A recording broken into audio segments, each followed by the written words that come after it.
All right. Well, welcome to Lunch and Learn with Linda. I'm Linda Brubaker.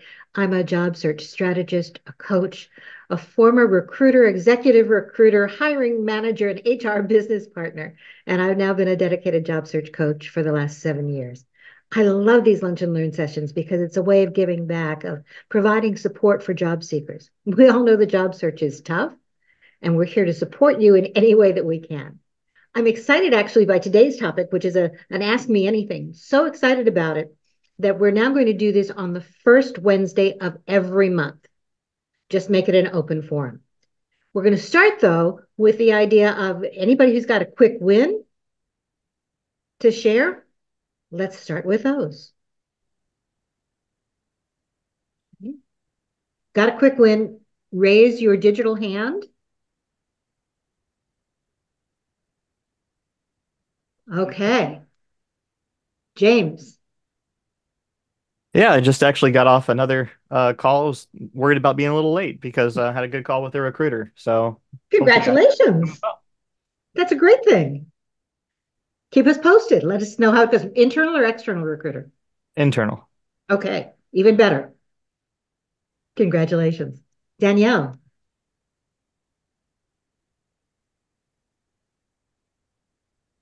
Oops. Hi, everyone. I don't know if I mentioned this beyond contract assignment next week, so I'm happy to be working again. Excellent. Okay, I'm having some trouble here. James, I'm trying to get you off of this spotlight. All right. There we go. I'm sorry, I think my audio cut out. I couldn't Okay, hear. you're fine. So what you got a contract assignment? Yes, No. next week. Congratulations. When do you start? Thank you. Monday of next week, Wonderful. And what are you going to be doing? data entry. Okay. I'm a fan of contract assignments. I know that a lot of people don't like them. But what's nice about them is that it not only gives you that added experience that you can add to your resume and to your LinkedIn profile, but it also gives you those That's internal true. references. It gives you the ability to add new skills, and it gives you the ability to have somebody else that you can call on to be a recommendation for you on LinkedIn, as well as perhaps a potential reference. So I know that they're not the favorite. Most people would like that next forever job. But I was Mhm. on a couple of calls yesterday and we were talking about the fact that we think, unfortunately, cracked crystal ball, but do think, unfortunately, that a lot of these contract positions are only going to be increasing. Okay. We're seeing more and more of them being advertised. And we're also seeing what are called fractional roles. Now, a fractional role is what we used to call part time, but more on the professional level. So we're seeing fractional roles in a wide variety of areas these days, including at the C level. So we're seeing chief marketing officers that are fractional roles. We're seeing chief financial officers that are fractional roles. We're seeing director and manager levels that are fractional roles across a wide variety of industries and areas of expertise. What we are finding about those roles is that sometimes that's a kind of a trial role, especially for newer companies. They're not sure that they really need the full time. Again, it's another way of adding to that skill set while you're doing it. And we know, okay, LinkedIn, don't listen, but we know that if you are in a contract role, if you are in a fractional role, it is tacitly understood, although probably not particularly cared for, that you are going to continue to look. Your job is to take care of you and find the right fit for you. So if you are taking one of those contract roles, one of those part-time roles, or a fractional role, unless all you're looking for is that part-time kind of a role, then continue to look. It's really okay. And if you want some advice as to how to manage that, we can absolutely talk about that either here or privately. I'm okay with that. Okay. Danielle, did we not finish Okay. your, did you raise your hand again? Yes, thank you. Okay. Oh, no, that was it. Okay. So I'm going to lower your hand. Okay. John. Hello. So I have a second interview for a contract job that might be, there's a possibility of being contract to hire for a pretty large company. So that's good. And also it was in the same industry that my last job was in. So hoping that it goes well. It's on Friday. So, Congratulations. Keep us posted. Yeah, a all lot right. of those fractional roles or those contract roles may become those contract to hire. The thing is that there is no guarantee of that. But you know what? There's no guarantee of anything in this employment world. So congratulations. Keep us posted, John. Okay, thanks. Uh-huh. Okay, Mark. Good morning. I just want to say that I had a second interview yesterday with a company um, that I'm pretty excited about. And I actually just saw that a couple of the people from that company looked at my LinkedIn profile a few minutes ago, so that's good. That's Um, very good. I was pretty sure that there are next steps, so knock on wood there are. And just a tip for the crowd, because this happened in this opportunity. I actually was referred for this from to this opportunity from someone a reference from someone that I had worked with in the industry. She had referred me, and it was great. We had a nice hour conversation. Um, she referred me through their hiring system. I applied, and then like 2 weeks later, I got a rejection, an automatic rejection from the system. And I thought, what the heck? I mean, I didn't do anything yet to show that I'm not qualified. I had a personal referral, so I sent a couple notes to my referral and say, hey, look, I got this rejection. What's going on? And she didn't respond. Although, like a week later, I got another recommendation from her and an invitation to apply to this job. So then that turned into um, a screening or an interview with someone from HR. And I asked the person from HR, I said, by the way, I applied and then I was rejected. I just want to make sure that this process is on track. She said, oh, yeah, by the way, I made a mistake. I accidentally clicked the reject button. So I guess my learning from that moving forward, and for everyone that works and applies online for opportunities, is if you see something that happens that you don't think is right, question it, follow up internally or externally as the case may be, because you know people hit wrong buttons and send your applications that would otherwise be considered into oblivion. So that's my good news and my one tip for the day. Great on both counts. And that's a great point, actually, is that people are human. Machines aren't handling a lot of this.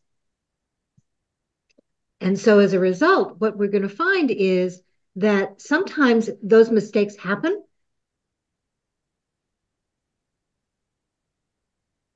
And I'm having trouble with this. Okay, there we go. So sometimes those mistakes happen, but a lot of it is just the back end. If they want to see you, the fact that they hit that button that says we're rejecting you doesn't necessarily remove you from the process, as Mark just discovered. That's that computer automated messaging system. It doesn't send me a message as the recruiter saying that you've been recruited. If you're still in my process, you will still be in my process regardless of what that message says. Okay. Never be afraid to reach back out to the recruiter if you know a name, or if you have somebody who's referred you in, or if you know somebody from the company. Even if you're just a LinkedIn, you know them. Okay. Never really met, never really talked. You can do something and say, hey, by the way, I've applied for this role. Just wanted to let you know, please take a look at my information. Not can you send me forward, not anything else, but I wanted you to know that my information is in the system and I'm really excited about the position, as if you've never heard that there has been a rejection. That's another way of moving that forward. Okay. Congratulations, Mark. By the way, did they find you? Did you reach out to them initially, Mark, or did they reach out to you? Well, my contact actually reached out to me when she saw my LinkedIn open to work message, and we had worked together about 3 months prior to that on deal. And again, it's like you said, don't be afraid to reach out. Right before I had the call with the person yesterday, I reached back out to her and said, not expecting a response, but I said, hey, by the way, I have this call with your boss in a little bit, thank you for the referral. And then we got on this email or text string of about 30 minutes where she gave me really great information. So, again, in a world where we're all being ghosted to a huge, disgusting degree, it never hurts to put that one foot out again just to see, because it doesn't cost anything, right? Absolutely. You have nothing to lose, which is again why if you're connected with somebody from the company, if you've been commenting on their posts or anything like that, even if you have never had even a LinkedIn conversation, if you've already got that connection in process, it's okay to say, hey, by the way, been following what's going on in the company. You all are doing great things. I just wanted to let you know that I have applied for a role at the company and I'm really excited. Okay. If you're in a position to take a look, that's great. If not, but especially if somebody's in a recruiting role, in a hiring management role, the fact that they know that you've applied and that you are communicating directly with them is not going to be a bad thing. And we are finding that people are then taking a look either at your profile to see whether or not it makes sense, or they're actually, especially in the recruiting end, they're going to take that extra step and take a look at your application, whether it was initially in their pile or not. So go ahead and do those kinds of things. Great point, Dan. Thank you, Mark, and thank you. And by the way, that's another plus for the idea of putting that open to work banner out there. Okay. I know people are concerned about it, but 2 weeks in a row, here's another success story. So that's great. Okay. Danielle.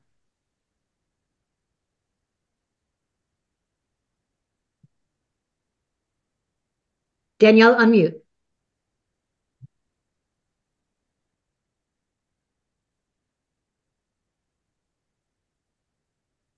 Can you unmute?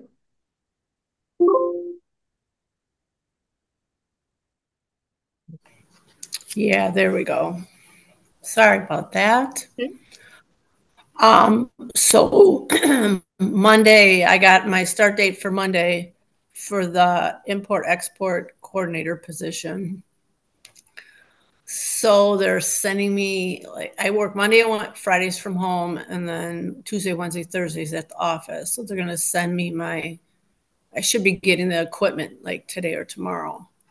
And then yesterday, speaking of contacts, one of my contacts saw that green banner on my LinkedIn, and she reached out to me. But now I've been out of work for 9 weeks, and she's like, "Do you need help? Do you need, what do you need? What are you looking for?" And I was like, "Oh man," I'm like, "Well, I'm starting this position. I took a position. I'm starting on Monday." I said they did lowball me, but I'm going to take the position anyways. And then she seemed like she scrambled around and she found a contact for me. She said a good friend of hers works for a company that might be looking for somebody. So she's like, it was like at 5:00 last night. She's like, send your resume to this guy. He's a real good friend of mine and he'll help you out if he can. And I'm like, I don't know. Might be a little too late, but. Okay. Yeah. So that happened yesterday. Congratulations. Again, that open to work, right? People don't realize the power of that. It truly is an excellent way of doing things. So here's one thing, and I'm not sure that okay. I've changed my tune in a lot of this over the last several years. We don't have forever jobs anymore. We have next forever jobs. And so I've come to the belief that you should always be looking. The only one you really have to be concerned about is you. Now, if you've just started a position and something new comes up that seems like it's better, that's not going to be that lowball offer, Is it okay to continue the process? Yes and no.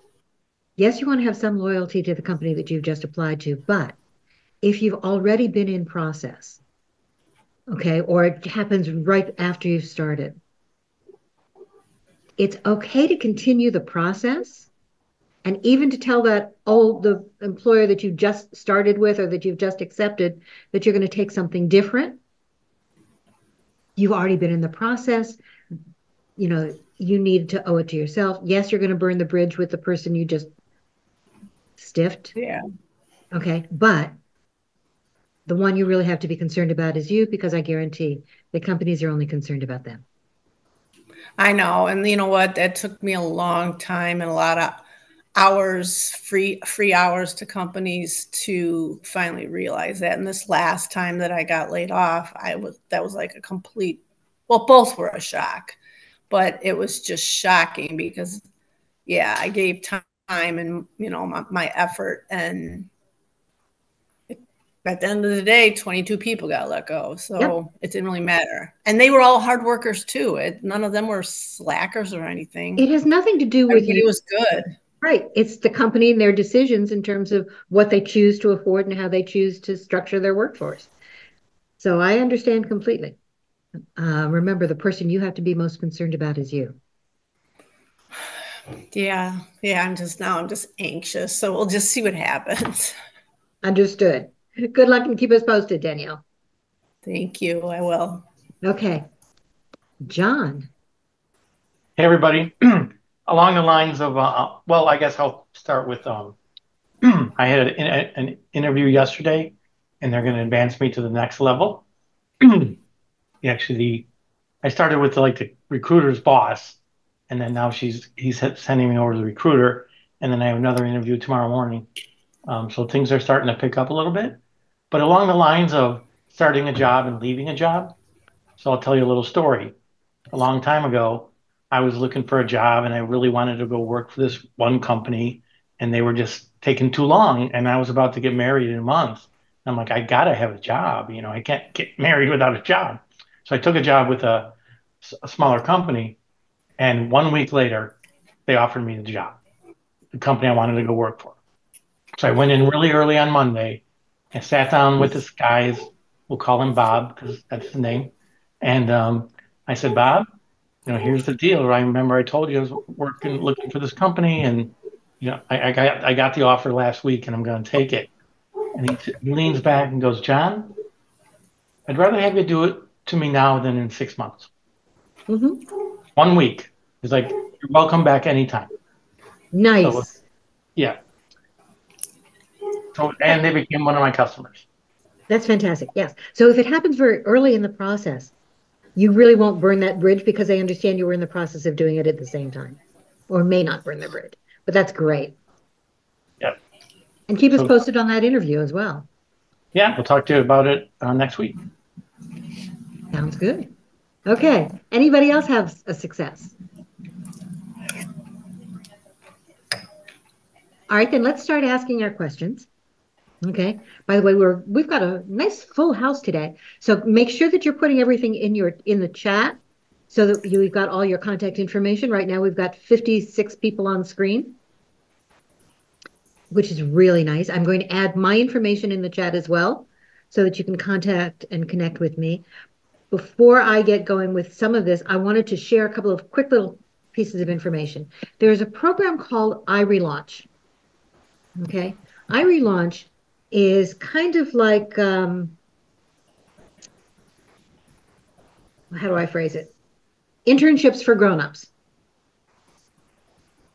It's a program that started several years ago where they recognized that there were a lot of people who, by choice, had decided to take some time off. Could have been for motherhood initially, that's what it was designed for, but it could be for a variety of other reasons. You take time off to go to school, to care for a family member, and actually we can find a way of talking about that time off, okay, to go along with their qualifications. But they've worked with a number of companies now to set up what I call internships for grown-ups.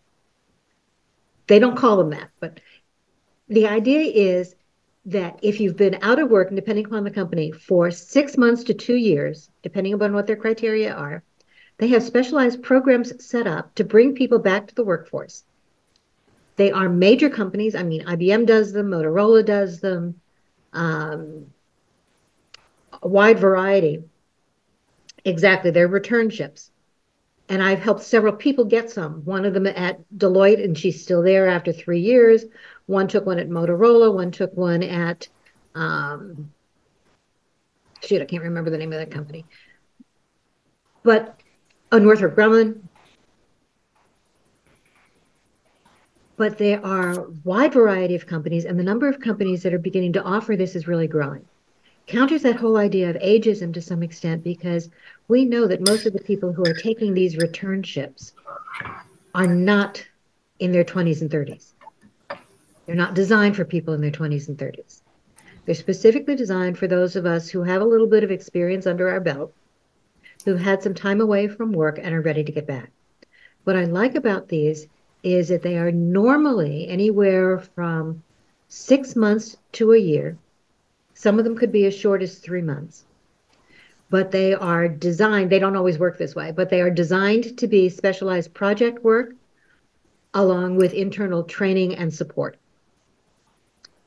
The goal of these returnships is not only to provide that training and support, but their hope is that 97% of the people who go through the programs will get an offer at the end. I haven't seen the statistics in the last 2 years, but when they were designed, that's what it's all about. So what I put into the chat, there is an organization called irelaunch.com, and they have a yearly conference. What I put in the chat was the link to register for that conference. What they do there is they'll talk about different companies that are providing it. They'll have examples of people who've gone through the program. And on the last day, they actually have the ability to talk with companies who have some of these openings. Now, these openings could be anywhere in the country, depending upon where the company is located. Some of them are virtual, some of them are not, but do some checking. Now, the other thing that I like is even if you can't find anything now, or you don't want to go to the conference,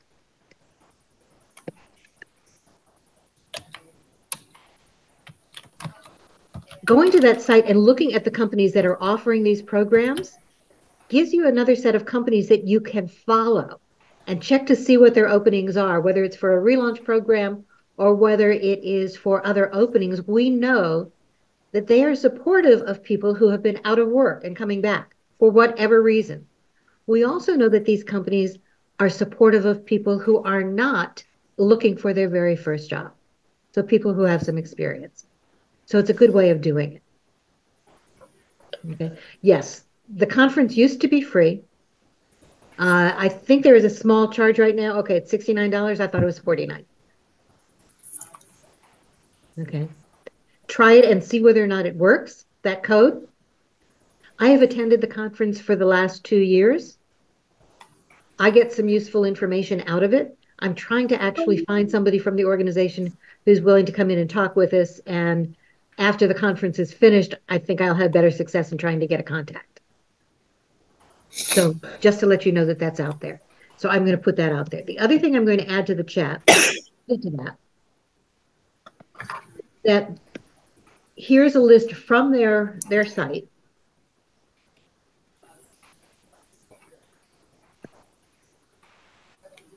of a recruiter directory. So it's another way of trying to find recruiters who might work in the industries or the kinds of positions that you're interested in. Now, in order to be part of their iRelaunch site, okay, they're not a placement site, but you have to add a resume to the system in order to take advantage of a lot of the free things that are there. So if you want to upload a generic resume, you can do that just to set up a quick little account.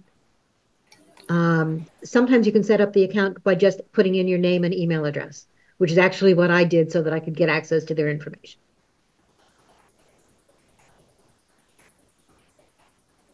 But it's just another resource for you. Okay, question time. Raise your hand, digital hand, and let's see whether we can get those questions answered. Okay, Lisa. So I put one in the chat. It was about what we started talking last week about the private connections. And I put an example where, do you want me to kind of talk through the example? Okay. I'm connected with person A as a first connection. I search for person B. B comes up. I say filter, add a filter, connection of person A. That person still shows up. I still see B. I see, you know, person A is a connection, is a mutual connection. I do the same thing for person C. I can search for person C. He comes up. I can see on person C that I have person A as a mutual connection. But if I do that same filtering and say filter connection of person A, it says no results. Is that because person C has private connection, even the private connections, even though I can see that person A is a mutual, if I try to filter on a connection of person A, it won't come up. Okay. Person C won't come up. Great question. So one of the things about LinkedIn that's really good is being able to connect with connections.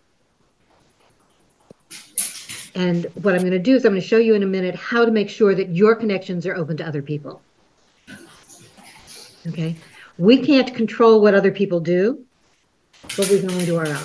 So and is that the reason? Like person C has them set to private. That's why I can't filter on person A and still see person C. Okay. Usually, if you can see now, LinkedIn may have made another change in the last week or two that says you can only see the listing of the second level, not the third. But I haven't seen that go into effect. You should be able to see that kind of a link, even if not. Okay. Okay. Yeah, it shows me. But you're not going to be able to see connections from. You can see the connections from your first level. You can see their connections. So in effect, your second level connections. You cannot necessarily see, unless they've done it, a connection of a connection. Okay. You may not be able to see depending upon how the settings go. Do you all want to see what I mean by making sure that settings are? Yes, please. Yep. So I'm trying to find that. Okay. Linda, can I jump in here for a second? Please. Who's this? It's Michelle Norton. Yes. I'm out on the street walking, so you might hear a bit of street noise. I wanted to let you know that I had heard LinkedIn has taken away the ability for people to control who sees your connections. In other words, in the context of seeing similar people to you. So for example, I had that block. When somebody, that was taken away. But there is also a setting that says, can somebody see my connection? And that's so okay, all right, go ahead then. That's what it is, but I have a feeling that recruiters see this differently than people who are not recruiters. So you're absolutely right, Michelle. So LinkedIn, until recently, okay, had given us the ability to, if you're looking at somebody's profile, you'll see on the right side of the screen, people are similar to. We used to be able to block that. We can't do that anymore. I think that's wrong, but it drives me crazy. So yes, it's still there. LinkedIn, when you're looking at somebody's profile on the right side of the screen, you're going to see either people also viewed, or now it's changed to similar profiles, people who are similar. What we're talking about, though, you cannot remove that. What we are talking about, though, is, here we go, the ability for you to see other people's connections and to share your connections with other people. Now, I've told you that it's important to be able to see other people's connections, and that it's important for you to share them because, sorry about that. One of the problems with LinkedIn that I haven't figured out is how to stop those pop-ups from coming up. If anybody has figured that out, please let me know. But you have to be on Premiere in order to be able to see connections. No, you do not. Okay. Okay. I am not a Premiere. Oh, come on.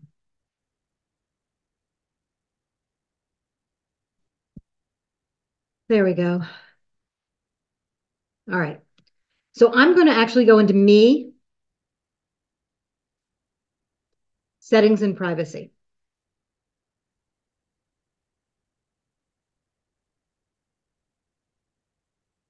Sorry, my connection is not real great right now. So what I want to do is that I want to be able to talk about in terms of visibility. Here's my connections. So do you want to allow your connections to see your connections? Please, please, please turn that on. When you do that, that means if I'm connected to Michelle, and Michelle has that open, Michelle can see who my connections are, and I can see hers. Every once in a while, as I mentioned, I will go through my connections. And if they don't have that setting on, I disconnect. I may still follow their posts, but I'm very strongly in favor of the idea that LinkedIn is a networking platform. But networking means two-way. I'm not of the opinion that you should be able to see my connections if I can't see yours. Right? I may never reach out to them, but the idea is it should be available. And as a networking platform, I think that that's really important. So please, exactly right, Lori, it needs to be that combination, that two-way street. LinkedIn should actually be more, in my opinion, any networking should be more, in my opinion, about giving than getting. So please go into that setting in visibility and turn on that connection visibility. Okay. There's one more that I wanted to do. Make sure, since we're in here, you want to make sure that everybody on LinkedIn can see your full name, that everybody on LinkedIn can see your photo. Those are the things that's going to be really important. And because they've changed it again. Okay. We can go through some of these in a different time, but I want to make sure that I at least did that. And then the other one was, no. All right, I'll have to find where it is. Okay. But that's really important. So depending upon what their settings are, Lisa, okay, there's no guarantee that you can see them, but we want to make sure that yours are on. Okay, good. Okay. Thanks. You're welcome. Michelle. Sorry, is my hand still up? It is. I meant to lower it. Sorry about that. But I will tell you a story. My daughter applied for a job and several jobs, and then she accepted one. I'm trying to think, it was back in October, starting in November. Then she was applying for her dream job, was one of those jobs that she hadn't heard of. She hadn't heard back from them, just like I think it was John who was telling us the story. Mm-hmm. And but this is now months later, and this is now we're talking about April. She gets the offer, or she gets the interview, the offer, the whole thing. Yeah. And it's with a government agency, so they're notoriously slow. So she did go to her employer, explain the situation, and they wrote her a very nice letter saying how much they were going to miss her and everything else. It was very nice. So yeah, don't be afraid of that anymore. Today, it's not as bad as it was, say, 20 years ago to do that. I like everyone's doing it. Absolutely not. In fact, I'm working with somebody who actually called me the very first week he started this new job and said, "This isn't for me. Can you help?" And we're working to try and find him to position himself so that he can move to something better for him. So absolutely. Okay, Lori. Okay, thank you so much. So this has been my burning question for a long time. You know, they say you have to have your LinkedIn profile perfect. And is it keywords? Is it this? Is it that? What actually do these recruiters see? Do they just dump all of us when they're searching for somebody? Do they dump us into some humongous database? Like, how does this work behind the scenes when they buy this recruiter special sauce, recruiter LinkedIn, da da da da da? What do they see? What are they looking at? You know, because they keep confusing us. Oh, you have to have this, you have to have that, you got to have a, you know, video, you got to do this. Like, what is it that they actually see, Linda? And LinkedIn has changed so many times. I mean, I've been laid off twice, and I'm just exasperated at what do I really have to have? I'm not getting any leads. I have to go get a retail job now. My runway's over. So it is what it is in life. But I just want to know the truth serum, if you know the truth serum, and maybe you don't. So here's the problem. LinkedIn doesn't share the truth serum. They really don't. And they literally keep changing it all the time. There are a couple of people you can follow that talk about the changes on LinkedIn all the time. One of them is Kevin Turner. It's Kevin D. Turner. Okay, because there are lots of Kevin Turners out there.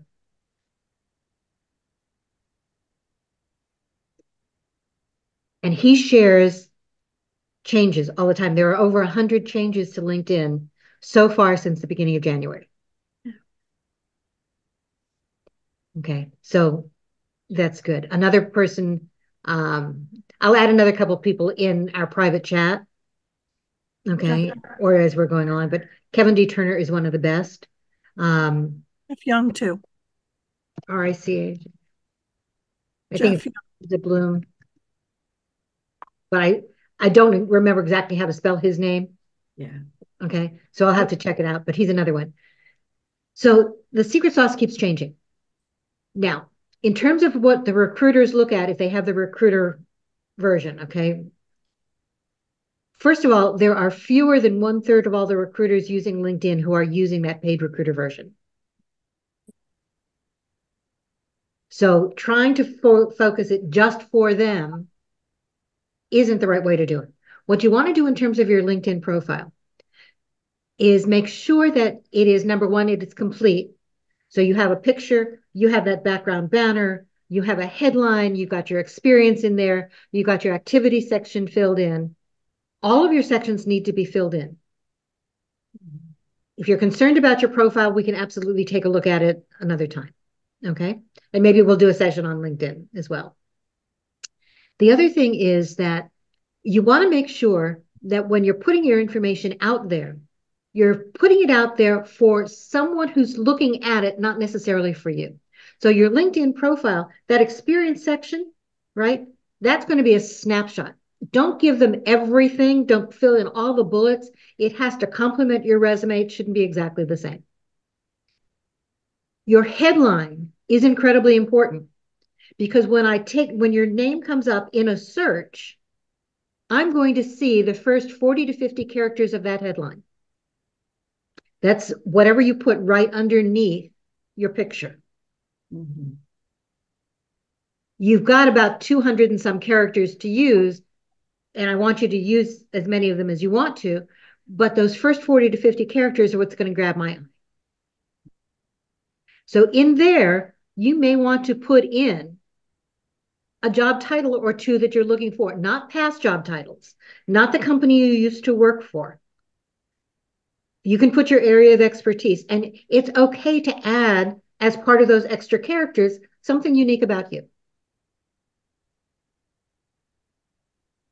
It is a headline really is an attention grabber. Make sure that you're using that about section. It's one of the sections that most people on LinkedIn choose not to use, and I don't know why. Or they do it in a way that is very stilted.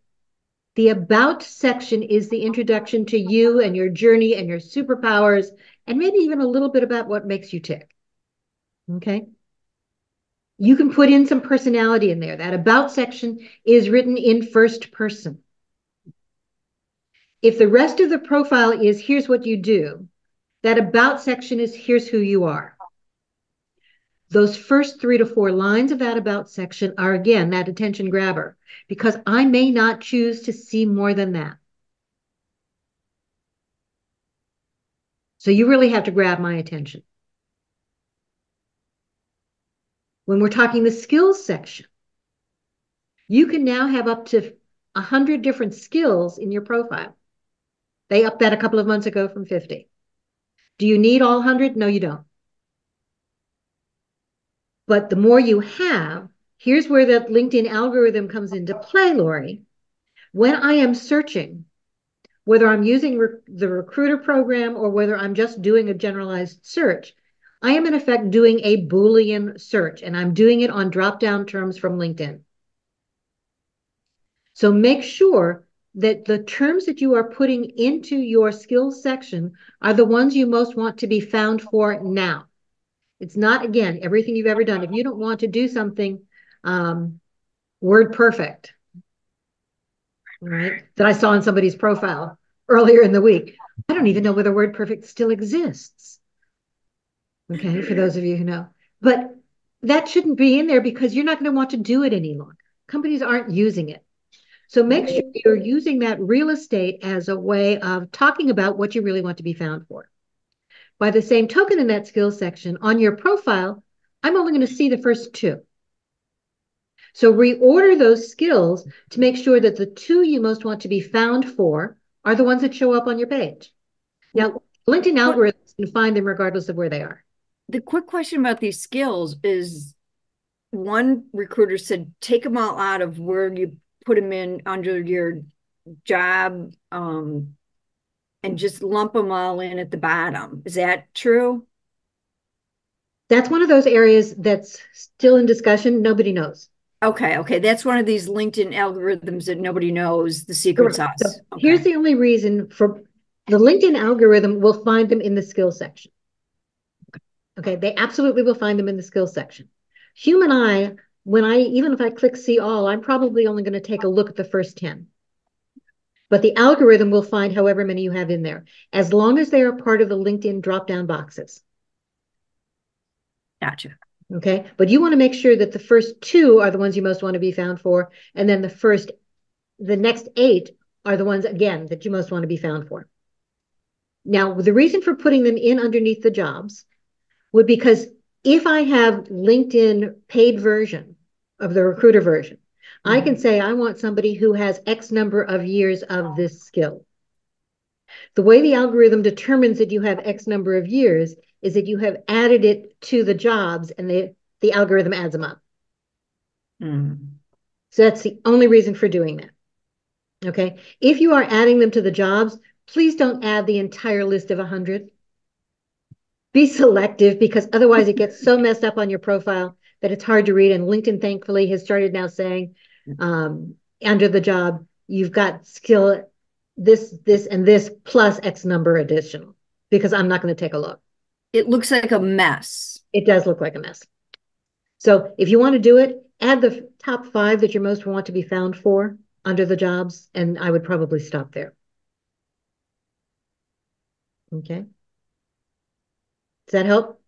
Yes. Thank you so much for just giving me more, some good stuff, but knowing that it's still a secret sauce, scrambled eggs behind the scenes.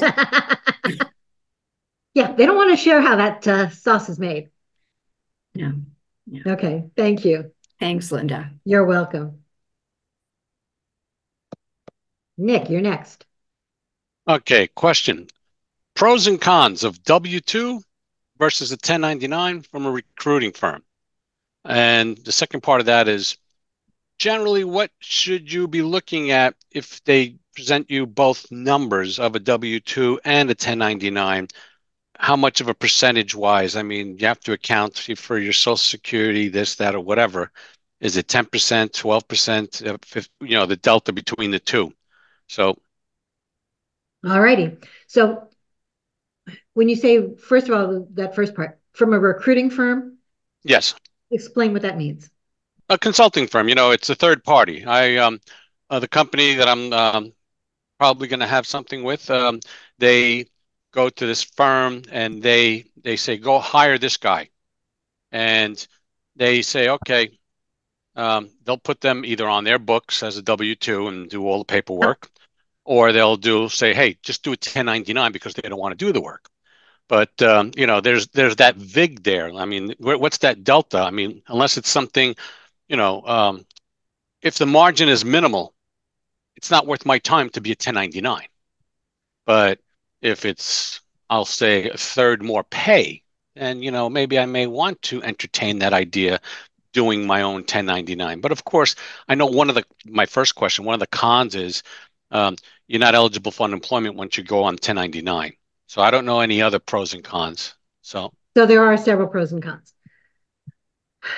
During COVID, if you were 1099, you were eligible for unemployment. That's gone away. There are some states who are trying to consider whether or not, as this gig work economy, this 1099 economy is growing, and it truly is growing again, and the predictions are that it will continue to grow. There are some right now that say that that the states are looking at adding the 1099s back into the unemployment system. Okay. But I haven't seen that actually happen yet. So working through a consulting company, a recruiting firm, and there are a number of recruiting firms that are acting in effect as a payroll placeholder. Okay. The advantage of doing it through that consulting firm, Robert Half is one that does it. If you are hired by them as a 1099, as to work on a contract for company X, on your resume, you are listing company X. You are not listing the Robert Half, because the work is actually done for company X. You can say company X through Robert Half, but the company that I want you to list on the resume and on LinkedIn is actually the company for whom you are performing the work. In terms of the reason that Robert Half might, or that a company might ask Robert Half to manage that, is that when they do that, it takes that payroll reporting off of them.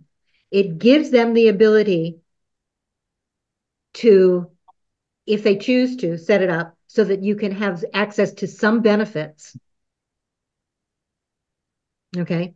Usually at a higher cost than it would be if you were working directly for the company, but at least you would have access to some benefits, including in many cases, some sort of a retirement system or some medical insurance, depending upon the contract and how it's worded. But that's their reason for doing it. Some of them will also then cover the automatic withdrawals for things like your Medicare and your Social Security taxes. Now, the main advantage, or one of the main advantages of going employee W-2 versus 1099 is that whole Medicare Social Security tax, as well as the ability to deduct your own income tax withdrawals. Okay. If you are a straight 1099, you are responsible for making your own deposits into Social Security, Medicare, and IRS. Okay. If you are an employee, those are covered for you based on what the forms that you fill out, but it's an automatic withdrawal. That is one of the big ones in addition to having benefits. So if you are going strict 1099,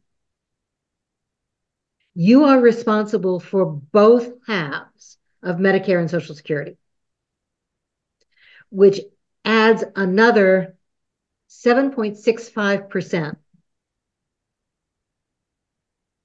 to what you have to take out of your pay. So there should be at least that additional 7.65% difference between the two. Now, because you are also not covered by vacation, you don't have sick time or PTO of any kind, you don't have the medical insurance benefits.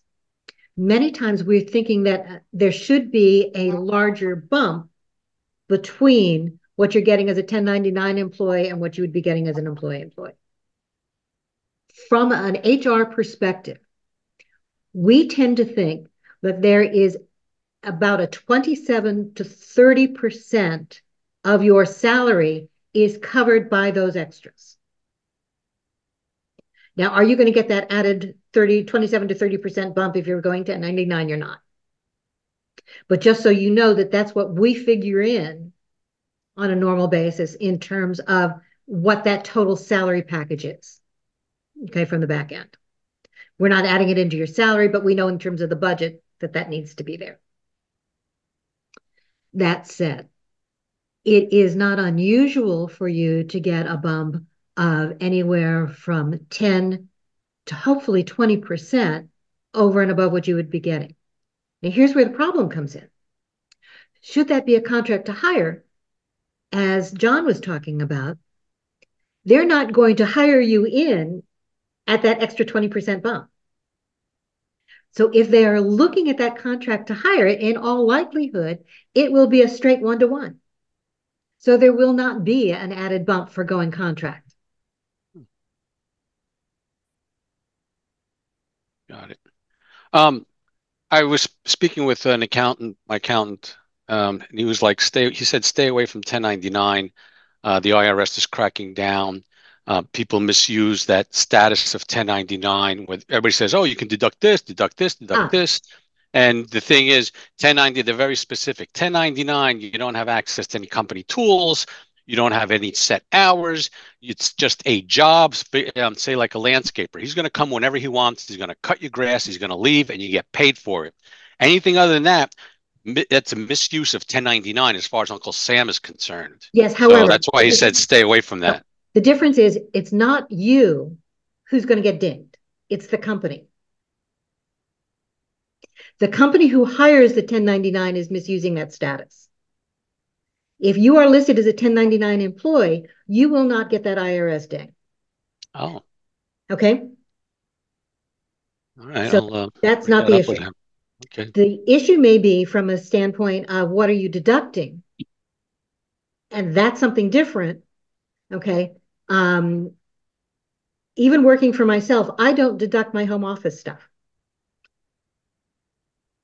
My accountant has told me not to do that. I do deduct my equipment because that's a business purchase. So you have to be careful about what that is. And I would talk directly to your accountant. I am not an accountant. I am not providing you with that kind of an advice. You do no, it's just bringing conversation. Okay. Yeah. No, I understand. So you do not need to be listed as an S Corp or a C Corp. You absolutely do not need to do that. If you are a 1099 employee, you can do that without incorporating in any way. Okay.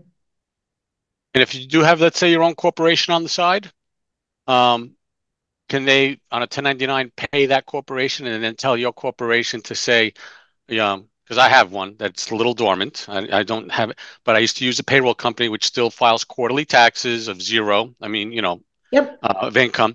So I could tell them, put me on the payroll of my company and take out all the taxes and Social Security and this and that and give me a paycheck. I mean, I don't know if that's doable. You'd have to check with your own accountant. All right. About that. Okay. My first response is probably no. Oh, okay. Okay. So if you are a contractor, if you are billing them as an expense, okay. So I had one job where I was not really listed as a 1099. They wanted it as I was selling them a service. So if I was selling them a service, I could do that through my own company. Okay.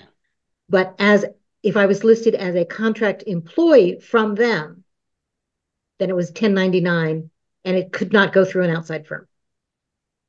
Okay. Got it. Thank you. You're welcome. Okay. I think Nick was next.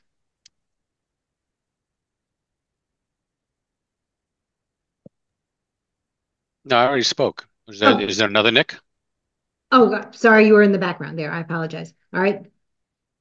I apologize that I don't always know the order for these, but James, and then Julie, and then Vanaduga. Sure. I wrote my question down. It was actually not for me, so I just want to make sure I get it. So this is for my wife, actually. Okay. She wasn't able to attend today, but she does not have her degree here in the US. She was a nurse and a dentist in China. Her credentials, unfortunately, are not we've had some issues with the politics and the transferring of them, unfortunately. Dental assistant here, as well as an office manager. She's recently also had our son, and then she's been back and done some kind of church childcare as well, is what she's done. What advice would you give her to find, what she wants to do or finding opportunities for that kind of a situation?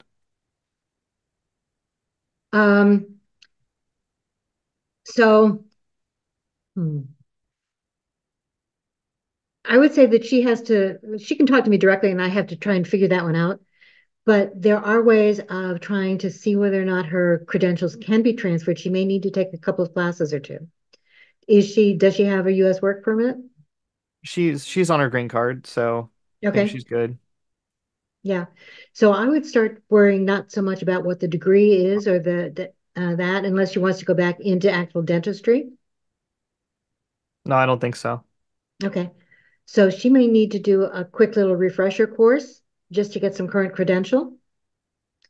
But I would have her reach out to me directly and let me see whether I can come up with a suggestion for her. Okay. Can I ask another short question? How do you combine a lot of short-term experience? I know that you talked earlier that the jobscape is changing, but I started off on the startup industry, and so how would you combine a lot of short-term contracts or roles that ended up, whether it be like the business was doing the books of someone and they were a bookkeeping company and they laid you off because they realized the main client couldn't pay you or everything to the degree of like two different co-owners of a company deciding to disband because they couldn't get along with each other. Like nothing that had like how would you combine all that experience from multiple jobs that had things like that go on? So they were W-2 jobs? Lots of them, yeah. Are they one right after another? Yes. Okay. So there are several ways of doing it, one of which is, unfortunately, because they're W-2s, it's harder to do. You could list it as additional previous experience. Okay. That way you just put the name of the company and the title. You don't have to put dates. You can't do that on LinkedIn. LinkedIn requires dates. How long ago were they, and have you had jobs since then that have lasted longer? Yes, they were probably 5 years ago. Okay. I would then, if they were 5 years ago and you don't have that much experience prior to that, I might list them individually and just say company closed or whatever happened to the company. Okay. Okay. Or laid off or whatever it was, just as a way of talking about the fact that it really wasn't you, it was them. But you need to be able to have some of that experience on there. If it's a lot of contracts or 1099 kind of work, you can lump them together. Okay. And just list it as contract or freelance work. That way you list the companies underneath them as special projects. You don't have to list them all, and you don't have to put a specific time for each one. You're putting all of them together in one time frame. Okay. Awesome. Okay. Thank you. You're welcome. Julie. Yes. Hi. I was on the my LinkedIn profile. I have my volunteer job under experience. Yes. Now, would that be better to be moved into the volunteer section? So when is the volunteer work? Well, I've been doing it since the end of March. I would leave it up under experience. So just leave it on experience? Okay, because I've had one recruiter ask me even on my resume, and I did put it on there. Well, why are you looking to leave? Well, I wrote her back. I said, nicely, no, this is a volunteer position. I am still looking for a full-time role. It's like, it didn't. So what I would do, Julie, is I would list the name of the organization and what you're doing, but I would also say volunteer as part of that that description. Right. That's okay. So just keep it, because I didn't know, like, when a recruiter looks, if they see that as the first experience, when they do the searches. And they will, but they will look at it then as is the LinkedIn algorithm likes to see you doing something current. They don't care whether it's volunteer or not. Okay. So if you've got that and you've got the name of that organization and you've got a logo for that organization. Right. Okay. Yep. And as far as the LinkedIn algorithm is concerned, and unfortunately, it's just the back end of things, but now you look like you're employed, and so you will pop up higher in a search than you would if they didn't see something current. Now, do I still I have below that human resource coordinator, that's kind of what my target roles, open to work, still keep that underneath there as well? Yes, absolutely. Okay, just want to make sure. Okay. And you can say doing this volunteer work, learning this, this, and this, or doing this while looking for Okay. a full-time role in this. Got it. And that's what I did. I just added a skill on there too as well that I just implemented this week that I'm learning. So with this volunteer job. So absolutely. Volunteer jobs let you do a lot of that. Great. Okay. Good.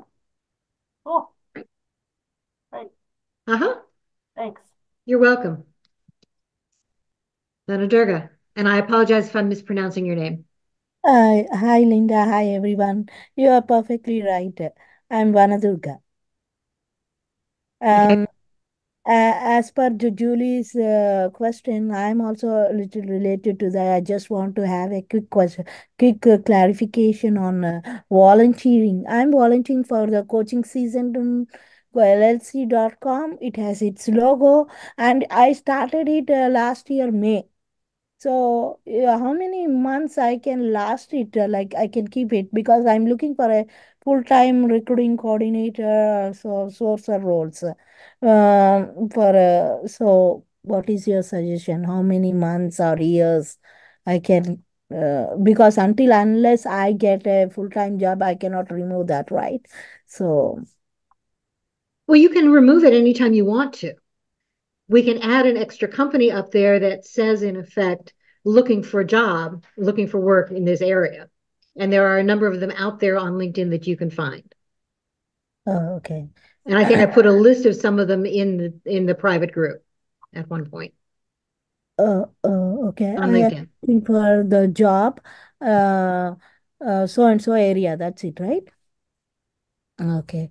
Presently, I'm looking for a recruiting coordinator roles because I have a couple of years of experience in recruiting, and but beginning I got interview calls, but now I'm not getting. I'm losing interest and frustrated. How to get a job, and presently I focus more on LinkedIn, but I don't know whom to contact, and I'll be applying in the LinkedIn network posts because they are recently added, and so I prefer to apply those roles, but no calls at all. Can you suggest me what shall I do now? I'm not sure. I'd have to take a look at your resume and your profile. We may want to talk privately. By the way, I'll see whether I can't do a LinkedIn review session so that we can talk about some of those things in the next couple of weeks. We can also talk privately.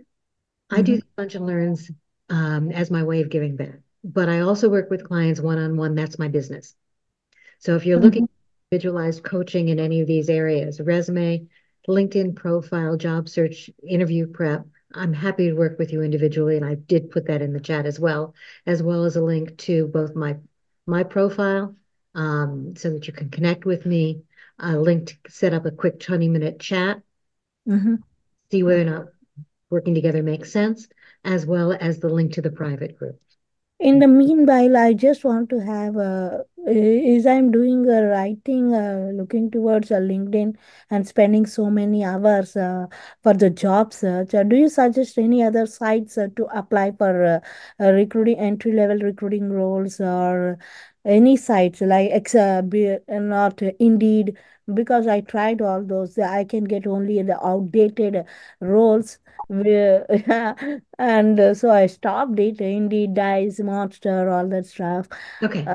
Yeah. So there are a lot of job search sites out there. Most of them are what are called spiders. They're pulling information from across the web.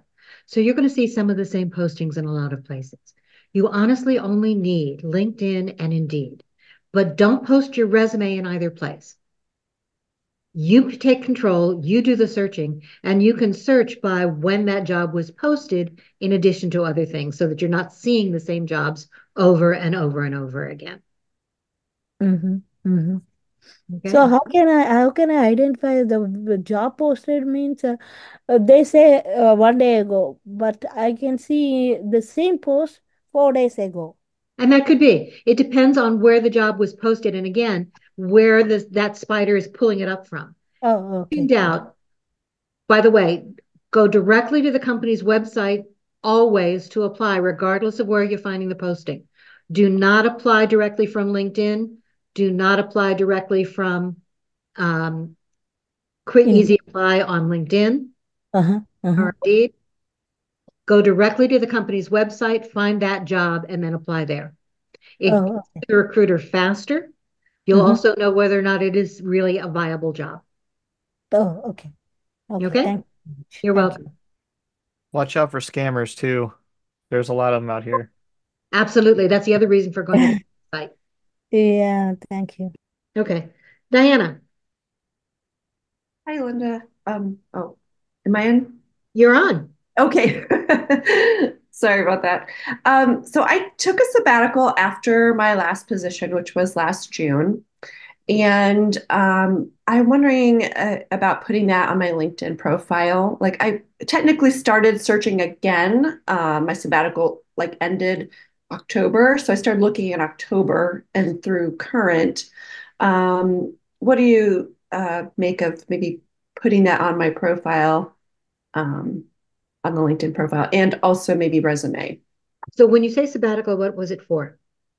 My husband got sabbatical for his work, and my contract ended with the job I was at. So I just basically joined him for a week. I don't blame you. I would pure like travel and, so, and now I'm wishing I had never done that since it's been so hard to find a job. And in any case, hard to find a job regardless of whether or not you had that. So here's what I would recommend. LinkedIn does have a drop down that says things like sabbatical. I would not necessarily use it. Okay. And you could do it for a couple of months and end it in October and talk about what you did. And then if I would add another new company after October, or for whatever your time frame is, open to work, looking for work. Yeah. Okay. That was my next thing. I plan to do that, but I did want to know about making it clear that I took planned time off. And what I would do is in that, whether you're listing it on your resume or on LinkedIn, include a little bit of information about what you did. Okay. During that time. But like, I'm not sure if that will help or hurt me because. Well, but it talks about a little bit about why you took it. You don't have to say your husband did it. You said, my husband, we took time to go travel. Okay. Okay. Well, she doesn't need a job. That's my fear. But okay. A lot of people do it, especially in this gig kind of economy. We're finding people specifically taking 1099 positions, those contract roles, to allow them to do that. True. And if you talk about the fact that this has now increased your multicultural awareness, your ability to work for people with different environments, okay? That, you turn it into a positive that can be used on the job site. Okay. Related question, is the last 3 or 4 jobs I've had been contracts. And I put that it's a contract because they're shorter term, and I wanted to make that clear.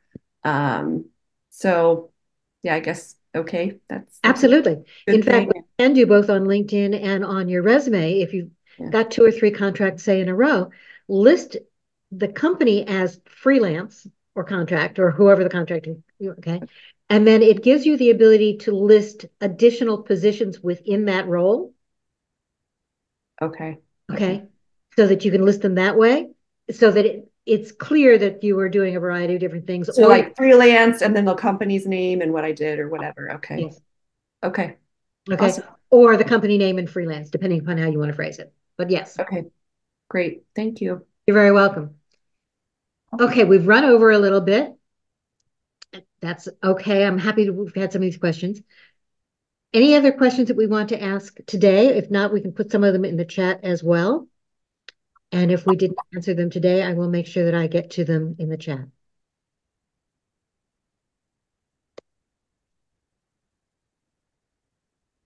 All right, then. I really enjoyed this today. I'm really glad that you all were here and that so many of you stuck with us through the end. We were up to 57 people at one point today, and we still have 40 people on screen, which is really kind of nice. We're going to do this open-ended ask a question again the very first Wednesday of every month. So keep those questions coming. If you have one that needs to be answered before then, reach out to me directly, okay, and we'll see what we can do, or put it in our private group. Can I ask you a really quick question? Absolutely. I'm sorry to interrupt. Do you have another event this afternoon, Switch Your Pitch? The Switch Your Pitch is postponed. We're rescheduling. Okay. But if you want more information about it, let me know. Great. Thank you. You're very welcome. Okay. Anything else I can answer for you guys before now, or before I let you go? Okay. Remember to copy the chat. You can do it at the bottom of the chat screen. There's something that looks like a folded over piece of paper. If you click on that, it gives you the ability to save it. You can also go to the top of the chat screen and you'll see 3 dots. One of those will also allow you to save that chat. And I will also save the chat and put it into our private group as well. Now, the difference is that if I'm putting it into the private group, some of the links, like our connection information, may or may not be actually clickable links. So just copy it, put it into your URL bar, and click it that way. So you'll have to do the work yourself. The Switch Your Pitch, for those of you who remember or were at the session where Orly Ziwi came in and started talking about doing some of that, we've put together an actual workshop. It's a 3-hour intensive workshop. It is a paid workshop, but it would allow you to not only learn more about what those pitches are all about, but to develop an effective one and then talk about how to use it not only for networking purposes, but also as part of your LinkedIn profile. Okay. The date for that has been postponed. We haven't set a new one yet, but something came up and we had to change it. The cost for that was $297. Okay. Thanks for asking. All right. Please, guys, remember to connect with me. Reach out if I can help you personally in any way. I'm happy to work with you in any way I can. In the meantime, I'm going to put all of this information into our private group. So please make sure that you have joined it. If you haven't connected to me yet, then you need to request getting into the group, and I will make sure that I try and get you in as quickly as possible. Anything else that I can do for you guys today? Sorry to interrupt. What is the private group? I'm not aware of that. Okay, so on LinkedIn, we have a private LinkedIn group. What it means is that you cannot find it on LinkedIn by searching for it. Nobody on LinkedIn can see what you post. So it is a safe space. It's called Lunch and Learn with Linda. Oh, I need to go and search in the LinkedIn search bar. You won't find it in the LinkedIn search bar. That's what I'm saying. It's a private group. You won't find it that way. So how can I go? Because the link is in the chat. I'll put it in again. Okay.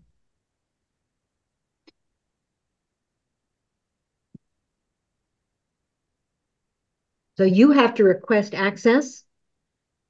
And the only people that I give access to that group would be people who have attended these sessions or who have registered and said that they cannot come. Okay. Okay. Something went wrong. It is saying like it is not accepting. I pressed the accept to the link you have provided, but as far as I know, that's the right link. It worked for me. I mean, I'm in here. Yeah. Okay. So if you're not getting in, it means that you have to be accepted into the group. You have to request admission. Request? Okay. You have to ask to join. Okay. All right. Okay. Thank you. I'll stay on for another couple of minutes to allow you all to copy the chat if you like. If you have more ideas, more questions, other topic areas that you'd like to see us cover, you know that I'm trying to bring in speakers at least once a month. So if you have ideas of things you'd like to have covered or speakers you'd like to have, guest experts, please let me know and I'll see what I can do to make those happen. Okay. So go ahead and go do that. Al, one quick question for you. Were you able to connect? I connected Al with a couple of people that I knew, my connections. So I would connect with Neil. Uh-huh. and I'm still waiting on Chris. Okay. Okay, thank you very much for that. You're very welcome. So that's one of the things that we were talking about. That's the reason for using those connections of connections. Is that if I'm connected to anybody, you and not only can see my connections, but I'm happy to make that LinkedIn introduction. All right, guys. Have a great rest of your week, and I will see you next time. Thank you, Linda. You're welcome. Thank you. You. Thank you.